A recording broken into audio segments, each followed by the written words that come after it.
The man sat rigidly in his wheelchair, his dark blue suit. "I'll pay if you can cure me. Decide on a price." He laughed, more in resentment than amusement.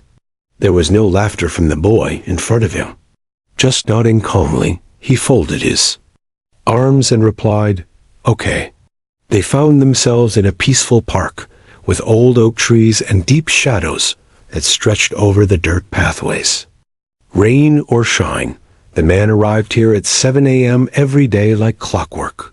He never talked to anyone, and was always by himself. He simply observed the world going by while sitting next to the bench across from the playground. Without him, with a pen, he had once controlled mergers, dominated boardrooms, and destroyed empires.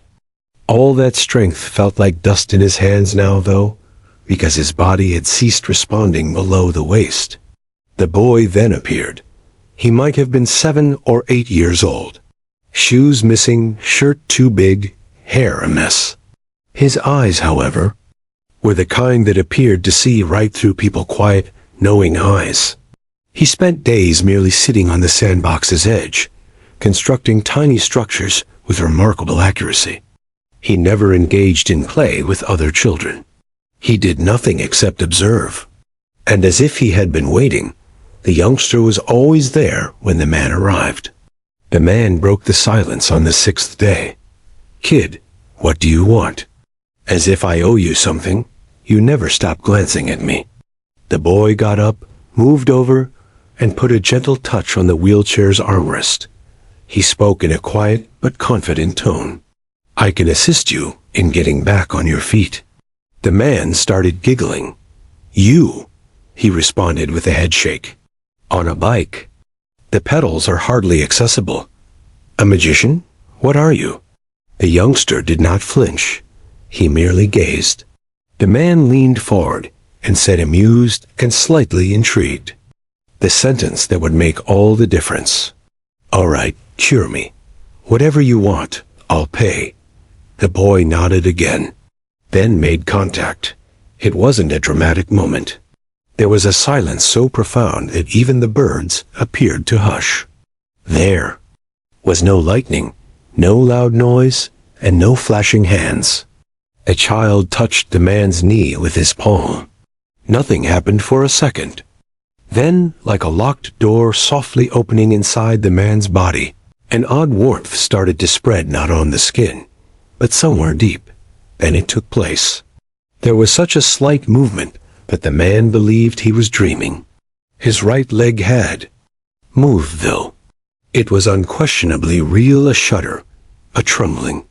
His heart skipped a beat. The number. His toes were slightly flexed as he gazed down with wide eyes. He could feel them. There hasn't been any movement below the waist for 4 years. The child slowly removed his hand. Softly, "You can stand now," he said. The man sat still. He glanced down once more. He wasn't merely twitching his legs. They were reacting. He put his feet against the floor slowly and laboriously.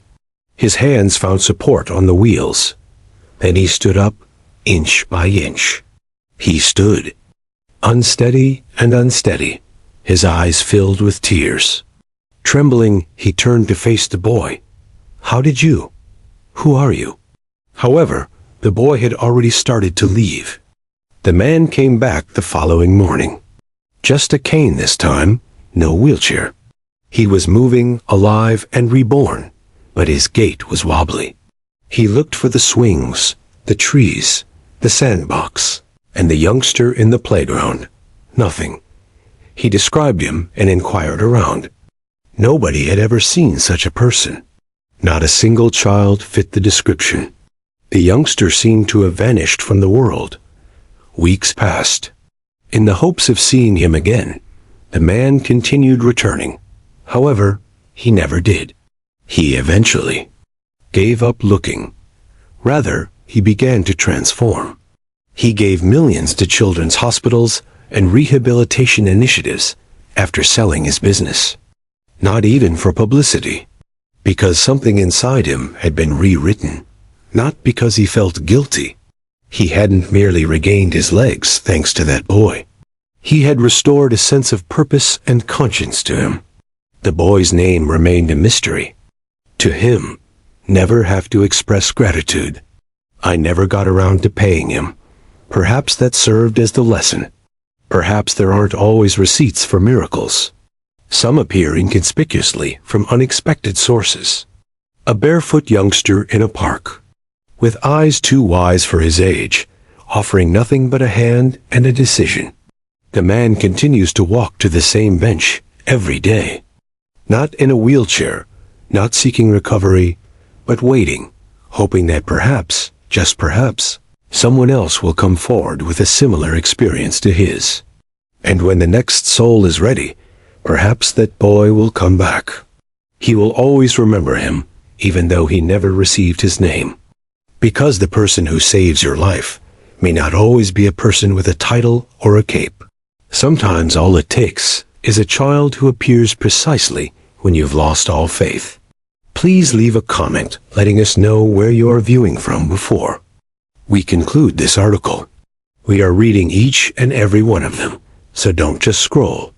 Please remember to like the video, subscribe to the channel, and leave a comment if this story resonated with you.